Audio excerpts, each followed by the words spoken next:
Greetings, class, and welcome to PHL 282 Ethics.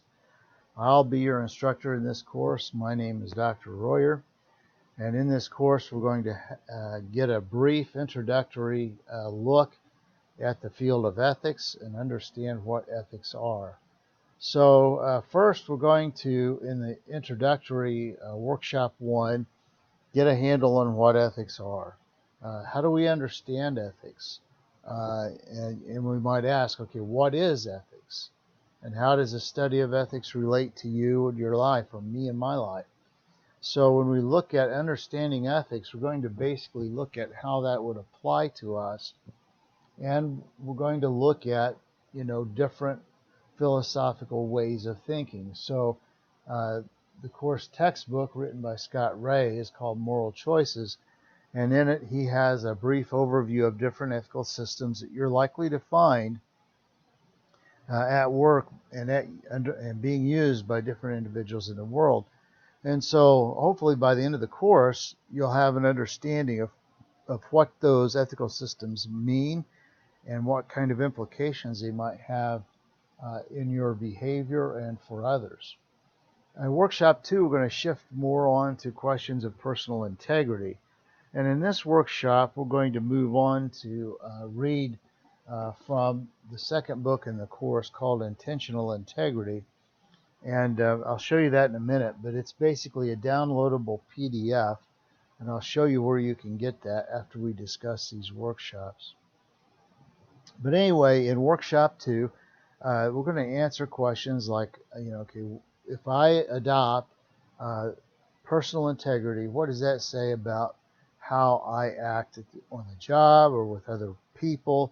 Will I pass along gossip? Will I take advantage? Will I have an abortion? Will I commit suicide? Will I discriminate against someone because of gender, race, or religion?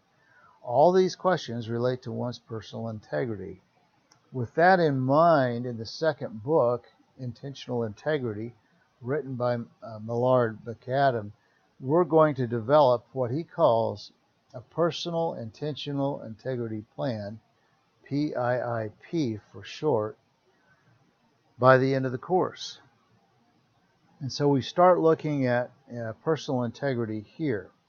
Then in workshop 3, we start looking at social integrity. And social integrity really means, how do we act as a society? How do we interact with other people? How do we relate to others? How do we carry an ethical standard with us and act it out in society? So in this, they give several examples here. They talk about it is one thing for me to decide that pornographic portrayals of women are wrong and I'll never make them or use them again. It's another thing for us to decide that no one in our society should make them or use them. And again, when you're talking about these personal decisions, you're talking about personal integrity. You're talking about perhaps your Christian beliefs.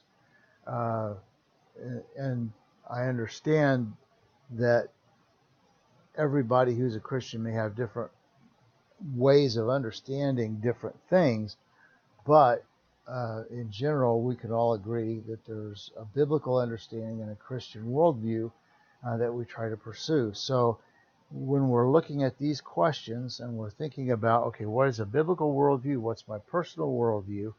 That question is a different question from looking at how all of society deals with some of the things that we find repugnant and wrong, even though we would never practice them. So, and they talk about that with an abortion, not believing that's right. It's another thing for me to decide that no one should have an abortion. And then they talk about this. So it said down here, it seems safe to say that we have all lost the ability to agree on collective ethical decisions. And that's really where we're at in many ways in society. We don't really have a broad agreement. So ultimately, it's been up to the legislature and the courts to make those decisions. It's not really an ethical decision. uh, but we do have a social interaction. We do interact socially, and we have some sort of integrity there. So, how do we engage in social systems with our ethical understanding? So, with that in mind, we're going to read out of Ray chapter 3. There's a section in that chapter about utilitarianism. It's a very influential ethical model in use today. In fact, I would venture to say the majority of people in the United States are utilitarian in their viewpoint. And then we're going to look at intentional integrity. There are several chapters there to look at, chapters 6, 7, 8, and 9. And then also in workshop 3, we're going to look at chapter 8 for Ray's book, which is really going to talk about physician-assisted suicide and euthanasia. So those are some big, hot topics for social integrity. And then workshop 4, we're going to talk about the importance of social integrity. And this is really a part 2 in the social integrity theme. We're going to really look at 2 important ethical models, what they call Kantian ethics, after Immanuel Kant, who is essentially one of the very early pioneers of this field of study, but who said that basically there was a categorical imperative and that some things are just right and some things are just not right. So Immanuel Kant in Kantian ethics is going to say there's a categorical imperative in certain cases. Situation ethics is a little bit different. It's kind of modeled on where Kant's ethics might say it's always wrong to lie, which is exactly what Kant would argue. Situation ethics would say it's always wrong to lie, except in the case where it's not going to hurt anybody or whatever. So if you are not always telling the truth, in some cases, you might be protecting somebody. You might be protecting someone's identity who could eventually be harmed. So in that way, they're going to argue under the situational ethics that sometimes it's okay, sometimes it's not. And then finally in workshop, I want to go back to workshop 4. Here we're going to read some more chapters out of intentional integrity. And then in Ray's book, we're going to look at Christian ethics, which, by the way, Kant was a Christian, Immanuel Kant was, and his ethics would be considered the earliest attempt at Christian ethics. But when we look at Christian ethics in Ray's book, we're going to look at the divine command theory, and that is in chapter 2. And by the way, the divine command ethics, it's something that has been developed over the years, and it was originally developed a long time ago. But basically, there are some things that are very biblical about that you can go back and look at biblical situations.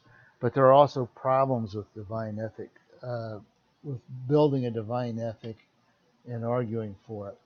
We'll look at the Christian ethical way of thinking about natural law and so on. So in workshop 5, we're going to look at the Bible, ethics, and you.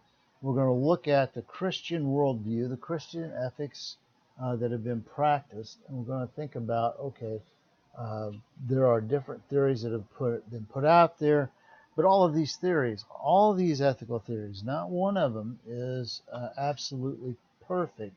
You're going to find shortcomings in divine command theory, shortcomings in natural law, and as a pragmatic American, you will find limitations in utilitarianism because there are some parts of utilitarianism that are self-limiting.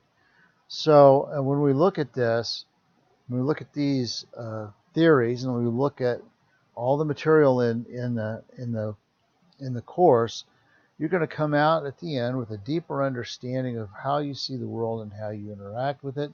Also, probably a clearer understanding of what your own personal ethic is and how you've defined your own Christian ethic and how that fits within your biblical worldview and how that connects with your biblical worldview. So, and again, here is the second textbook. This is the syllabus, and it's under course resources. You just click on this link and open it, and I've opened it in a new tab, and when I do, this will pop up, and here is the PDF form of the book. You'll be able to go through it. You can see it's 223 pages, and again, some of the reading in here, I noticed in the workshops we do not require a detailed, careful reading, but it is important that you go through this material and get a brief understanding of what they're presenting in the Intentional Integrity book, because we're going to bring that back into the workshop. Okay, at the end of the course, we're going to look at this. We're going to say, okay, how well did this work? There's a series of assignments in here that you're going to deal with, and they're going to touch on all these topics: relativism, abortion, biblical foundations of personal integrity. What is intentional integrity? A concept of life balance, the great happiness, biblical foundations of social integrity, euthanasia, which, by the way, is mercy killing, conscience ethics, capital punishment, and then unraveling the options, and then strategy. So those are the areas that we're going to look at in this course. And over the next 5 workshops, I look forward to engaging all of you with this. We'll have a series of assignments that will be worth a number of points. Here are the points in the course. The discussion points, we're going to have several discussions in each workshop. We're not going to just have one. We'll have multiple discussion posts that you'll need to do. You'll need to do an initial post and respond to at least 2 other classmates. Discussions are 25 points each. Throughout the course, there are 300 points worth of discussions. Your personal integrity plan at the end of the course is worth a total of 330 points. That's 30 points for each of the components. There's an application paper that's worth 120 points, and then the final exam worth 250 points. All told, there's 1,000 points available in the class, and so that's what we have to work with here.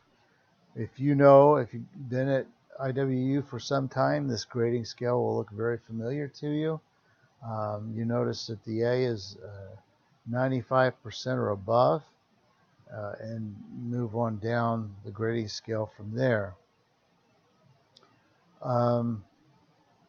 Anyway, there are the assignments in Workshop 1. So in Workshop 1, we're going to have 4 discussions, and you'll need to be and I'll address those with you in a separate video. But again, this is just the course overview video, and I wanted to bring this to you today to kind of show you what that is.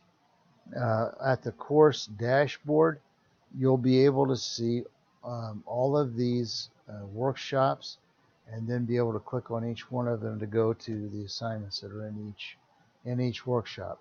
So again, I'm looking forward to the class with you, and hopefully if you have any questions, you'll let me know. Send me an email. I will definitely get back to you.